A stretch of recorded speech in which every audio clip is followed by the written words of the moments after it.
Welcome back to episode 3 of The Stein Show. My name is Nathaniel Barbie, the host of the Coaches Show with USI head women's basketball coach Rick Stein.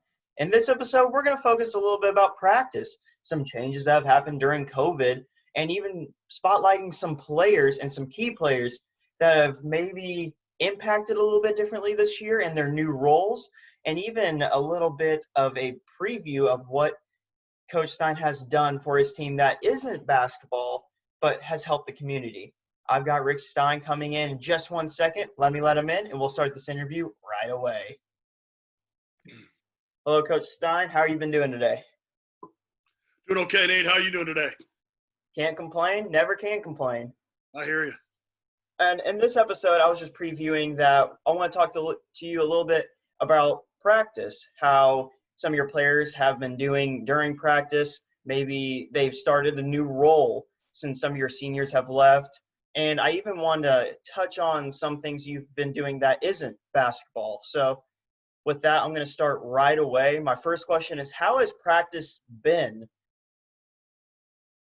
Yeah, that's a good question because, it's obviously been a little different, right from the start. The time frame that we could get in there was pushed back a little bit for practices. Obviously, masks have been a mandatory thing and still are, for everybody. Limited, numbers that could be in facilities, not just for us for practice, but for all of our sports so some different things that maybe we haven't had to deal with, but at the same time we've pushed forward basically exactly the same way we would for any season, preparing for for that opening day and preparing for a tough schedule. We know it's tough because it's all conference games, and in this league there's no easy games, so we know that. And in general, I think our practices have been good. I think we're off to a good start. I like our bunch and I like them a lot. Every year is a new year, and that's one of the things that you got to make sure that everybody's on the same page with right away, because this is an extension of last year. We had a really good season. It was an NCAA tournament. We didn't get to play it, but we were there and finished second in this league, which is in the regular season finished to go through the whole regular season and finish number 2, and the only team ahead of us is number 1 team in the country. I feel great about that run. It's over. Everybody's roles change. It's a new year, and the team changes, and the whole dynamic of the team changes. So, this team's been doing a good job here early, not only with their work, but also, I think coming together as a unit, coming together as a team, 7 returners and 5 new ones. So, there's a different dynamic to the group, and every time you add and subtract people, it certainly changes things. But overall, I feel like we've had a good start to this season and a good preseason so far. And you touched up on it a little bit early whenever I asked the question. You said something about masks and how you're always wearing it during practice. But with the COVID guidelines, what have you been able to do at practice? Is it everything? Yeah, well, it started out a little different. Obviously, with just numbers and things along those lines in the arena. And in the pack and in the weight room. I mean, everywhere that we've been doing, the weight rooms is important to us right now as anything, just trying to get stronger and work on those things. We've, when it comes to our workout time with our team, basically, what we've been able to do is just have our team and our coaches in, and that's only people who can be in a space at a time. There's nobody else in, and that makes sense for sure. And we've got a lot done. I mean, I think that getting used to the mask was something that we had to do right away. But one of the things, I don't know if all we're gonna do is make excuses because we got to wear a mask, then we're not going to get better. And our group hasn't. And I just got to give them a lot of credit. I think it's this, I'm proud of our team and our group for just, obviously, following the rules, the guidelines. There's temperature checks every single day when you come in that arena. Even on days where that we don't have practices, they still got to do go through sway guidelines. There's an app that they got to do just so we're keeping track of everybody.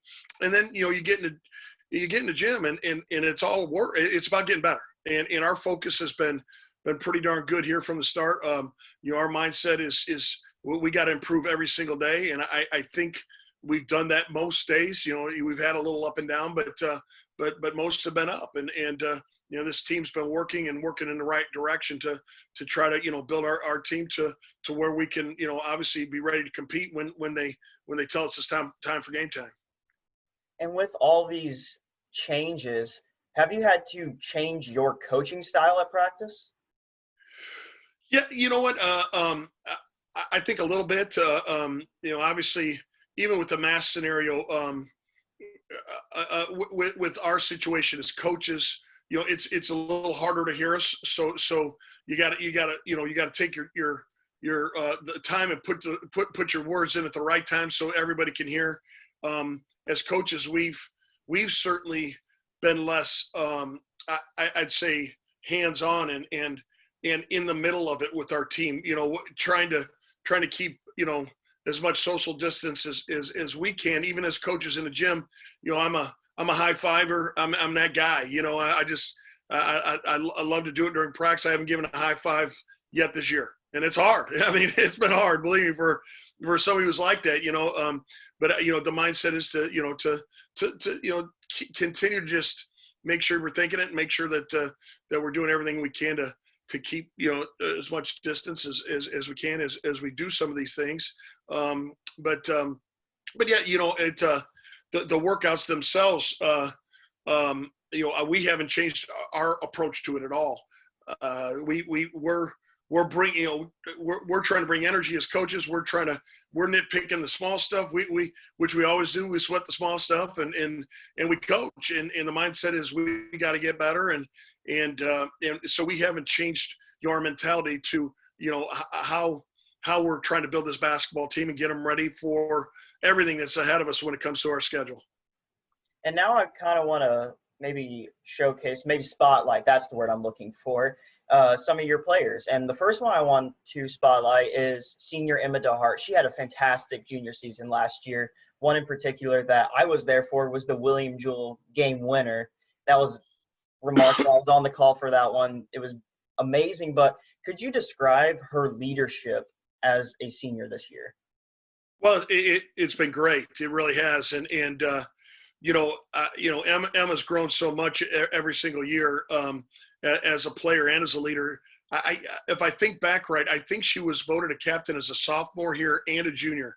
And wow, that doesn't happen too often. Underclassmen getting voted as captains. And that was with a team that, had quite a few upperclassmen on it. So she's been a leader here from day one. Obviously an all-league player last year for us, and her game is better now than it was last year at this time. And she's worked hard on her strength, her fitness, her game. And she's one of those tough players that, like you said, the finish of that William Jewell game, did it surprise me that she got the ball in her, this ball in hand, and she made a play. And that's exactly what I would have expected, from Emma. And even if it wouldn't have went in, it would have been because she was afraid of the challenge or afraid of that situation or nervous or, intimidated. She wanted it and obviously made the great play at the finish there. And it's to top off a heck of a road win. So, it's funny because, our dynamic this year is a little, we have three seniors and with Emma and Audrey Turner as our only two returning seniors. Audrey and her leadership has been great here early and it really has, I don't think it's something that just started this year. I think she's shown leadership, for the last, couple of years. You throw in, Ashley Hunter, who's a one-year transfer for us. She's a senior this year, and I think it's been great because she's really stepped in and shown leadership right away. Our three seniors are really, kind of taking that I don't know if it's a challenge or responsibility on as, hey, we do have a young bunch. This is a young bunch still. I mean, we only have 4 upperclassmen. I mean, Ashlyn Brown's a junior, and the rest are sophomores and freshmen. This is a young bunch, and I think our upperclassmen, including Ashlyn, but of course our seniors have definitely taken on to that responsibility and the challenge of what it's going to take to certainly lead here early and often.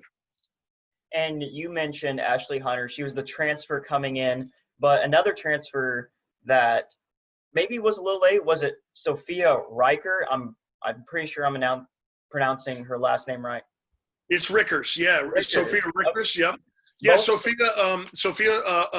1-year player from Wabash Valley, winning program at Wabash, and I think they were in the top 5 in the country at the finish of last season when it all kind of came to an end. They were 30-2 or 32-2 or something.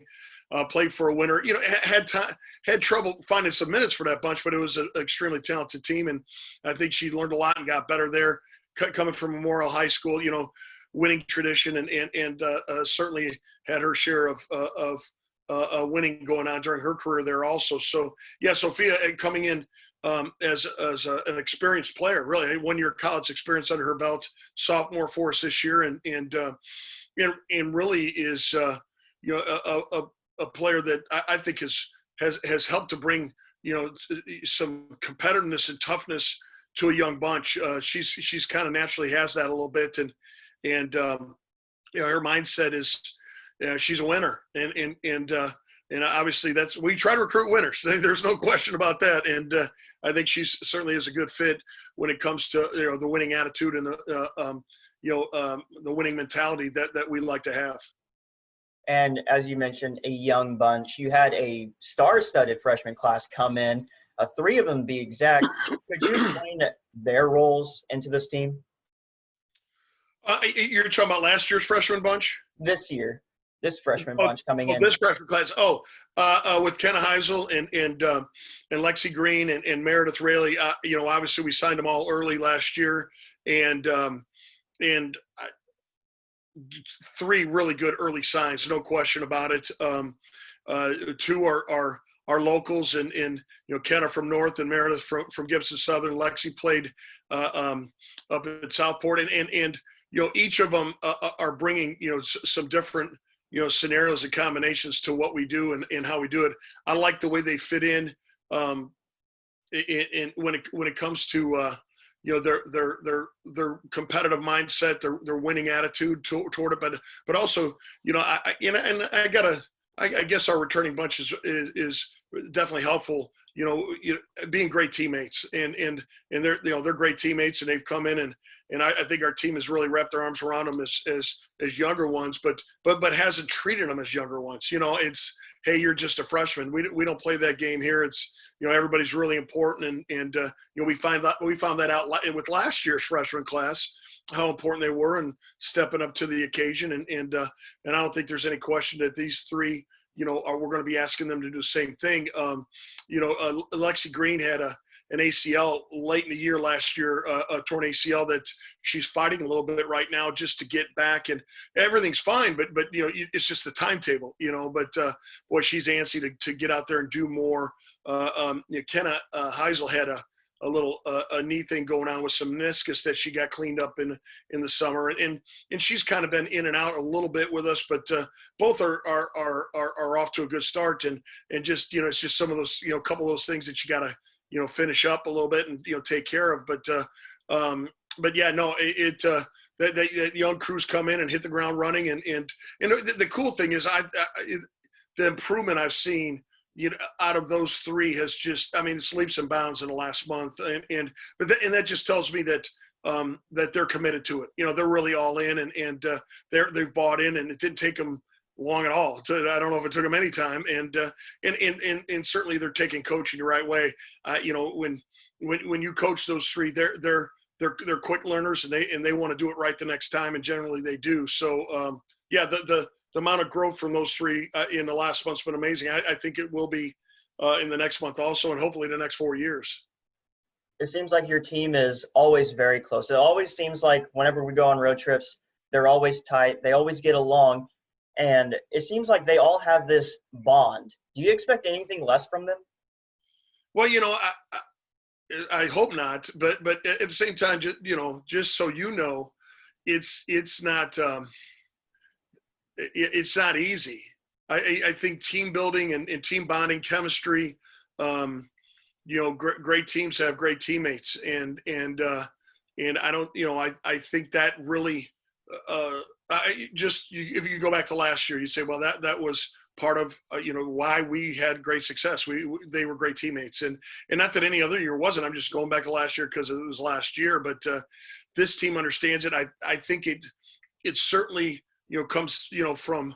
I think it comes from our coaches all the way down, but certainly from our upperclassmen and players that have been here, and the importance of what that means and what it means to have a tight knit bunch. And things aren't always perfect. It's how you handle situations though. And I think our bunch, we teach them how to talk. We teach them how to communicate with each other, how to handle different situations, and then how to move on and put things behind too, and move on to the next play. So yeah, I think that team chemistry, I think that team building and bonding, that's a never ending thing. That's daily. That because you can have it great one day and maybe the next day it's not as great, and that's why we work on it, and we work on it all the time. And I want to move over to your coaching staff. You have a great coaching staff. I want to highlight Randa Gatling, and she has made an impact on her team. She always seems like she gets along with them, but she can really coach them, tell them what to do. She's not afraid to tell your players what's wrong. What kind of an impact has Randa made on this team? Well, this specific team, it's funny because when you talk about my assistant coaches and their hands-on scenario with Randa and with Stephanie, that's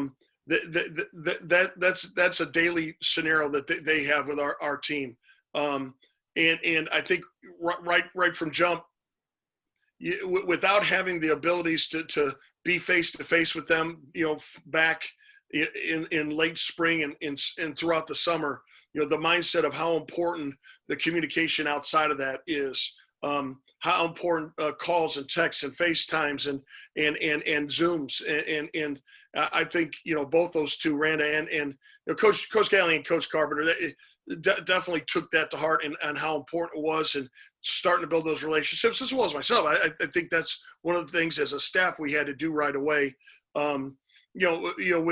With Coach G, she's one of those that her experience and her intensity are things that she brings to the table every single day.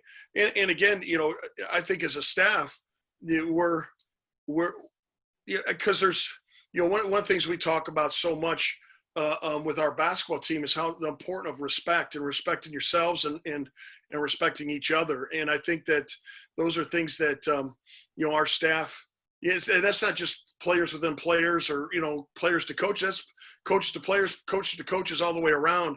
And the respect level that our staff has is top notch. With Coach Gatling, I think our players certainly have a great amount of respect for her and her back to them, and so same thing with Coach Carp, and I think that's why our staff has had success and success together, and that's why you can continue to improve and mold young players, and this is a group of young women that like I said, this first month has been the jump we've had, and I think that so much of that goes with being coachable and the respect going both ways, and certainly the knowledge doesn't hurt, with Coach Gatling's been here for going on 22 years with me as an assistant, and Coach Carp, I think it's 6 years as an assistant, and the experience levels together is great, and I think we're certainly putting those to good use.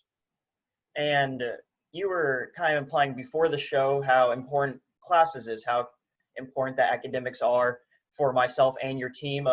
How important is academics for your team? How do you, I guess, enforce that all these players are going to class and making sure they're going to get this degree? Well, I think it's just about, standards of excellence and knowing that we're recruiting great student athletes. And that doesn't mean everybody comes in here and it just breezes through. I mean, USI is a great institution. We got great majors and great professors, and they're getting great degrees here. That doesn't make it easy. It means the focus has got to be there. When we talk student athlete, we certainly live it. I know some places talk about student athletes and it isn't in that direction. It's not in that order. We want each one of our student athletes, our young women, to come in here, have a great experience. We want them to have a chance to cut down nets, play for championships. But the main goal is to get that degree and take care of business and graduate. And I think that's boy. There's so many proud moments that you have as a coach, because you get to know these young women in so many different ways, and their experiences. A lot of them do have to do with basketball, and certainly a lot of them have to do with other things. But one of those things certainly is graduation and seeing the success that comes at the end of that, and just walking across that stage and getting that diploma, but then what are they going to do with it? And again, my phone is full of former players' phone numbers. And I'd love to check in on them. I want them to follow up, let me know what's going on. I'd love to write letters of recommendation and get field phone calls for our former student athletes, our former our family members, our family members, and try to help them get into the professions they want or jobs they're seeking. And I mean that's why we're here, to make sure that we're helping every single one of our student athletes, every single one of our players get prepared for what's happening after here and after basketball. How will you help your players in the classroom? Well, yeah, I think so much of that is just time management and kind of helping them that way. Each of my assistants with Coach Gatling and Coach Carpenter, they each have half of the team that they work with in just keeping tabs on them as far as hey, do you have your syllabus? Do you got your ducks in a row? Let's make sure that you're thinking ahead. Hey, we're going on the road this week. Here, it's going to be a tough one because we leave on a Wednesday and don't come back till Saturday. The last thing you want is somebody to get behind before we even get halfway through, and that can happen. That's one of the things that is so different from college, compared to high school. High school, you go to class from 7:30 a.m. to 3 p.m. or whatever.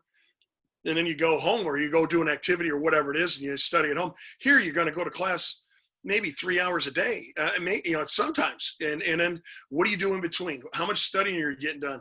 Helping those causes. We're blessed to have a university division class on campus that helps freshmen, not just ours, but all freshmen to help, prepare, for those kind of situations. When do I get this done? I got to, obviously, practices this time to this time, and then I go home and eat, and then I go study. We certainly have some study hall scenarios that we do as a team in the library. We also have academic skills on campus that our players have to get to a couple hours a week. Wow, that's a hidden gem. I mean, that academic skills area is outstanding.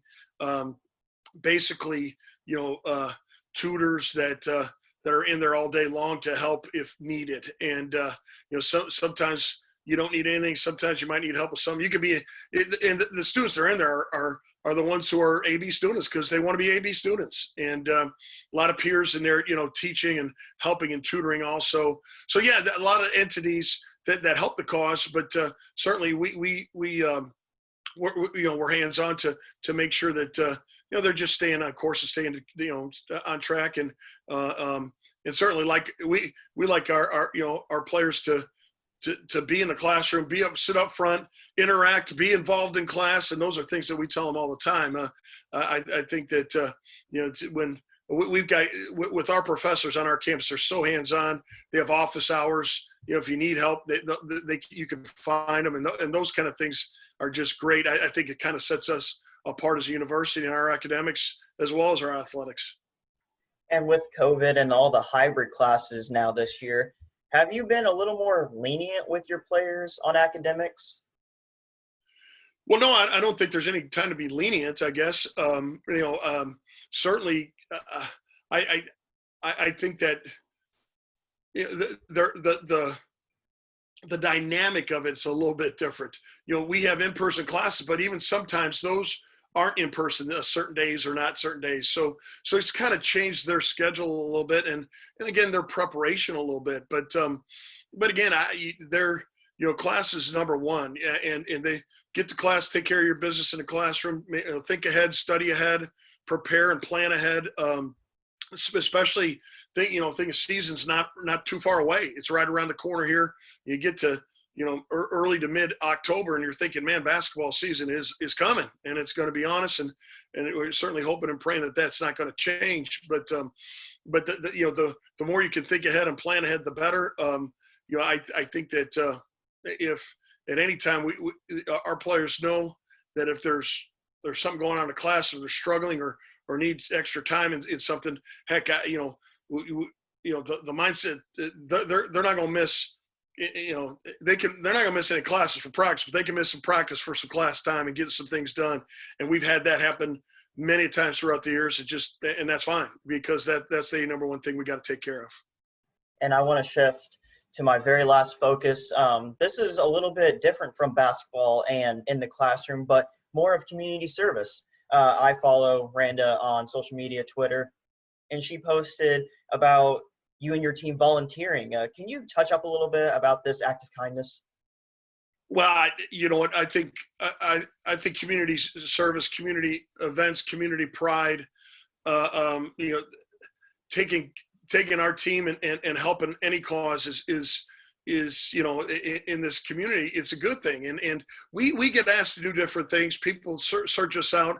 Obviously there's some things that we generally would be involved with right now that we can't because of the virus, coronavirus, with COVID-19 going on. So there's some things that are canceled or not happening. And obviously that's the nature of it right now for so many. The opportunity to get down to the YWCA and they were hunting somebody who would help the cause and help clean up. Coach G used to be on the board of directors over there with the I think it was the board of directors, if I'm right, with the YWCA. Still has close contact and with people over there. They were hunting it and Coach G asked me. I said, "It sounds like a great idea. Obviously, you want to stay safe and healthy." And the mindset, it was an outdoor scenario. We could wear masks and really help out a great organization and help the cause. And it turned out to be a great day. I was not there with them. Our team was there getting it done. But the feedback was fantastic. It looks obviously helping more with the outside cleanup and the front entrance and try to take care of some business there and make it, again, just a better place to walk into. And I think it was certainly a great morning for them and for for hopefully the YWCA community. And again, anytime we don't say no very often, but at the same time, right now there might be some just because of what it is, and we're just trying to stay safe and healthy. But at the same time, our team has, I like to think of us as leaders in our community when it comes to getting involved with in community service events or community events here in Evansville, and especially even on our campus. Is volunteering a regular thing for your team? Yeah, I think it's important. I think it's part of what we do. It's part of, I don't know if it's part of our job. I don't know if it's a job, but I think it's important to show the importance of it and to help and to help where we can. Obviously, we've had, the Race for the Cure here in town. They don't even call it the Race for the Cure anymore, but that's something we've been doing for probably the last 25 years. And we volunteered, helped out, helped set up, and then we've done the race also. We've done gosh, the Alzheimer's walk. We've been involved with, reading to kids in the classrooms here in the community, the Challenger League here in town, working with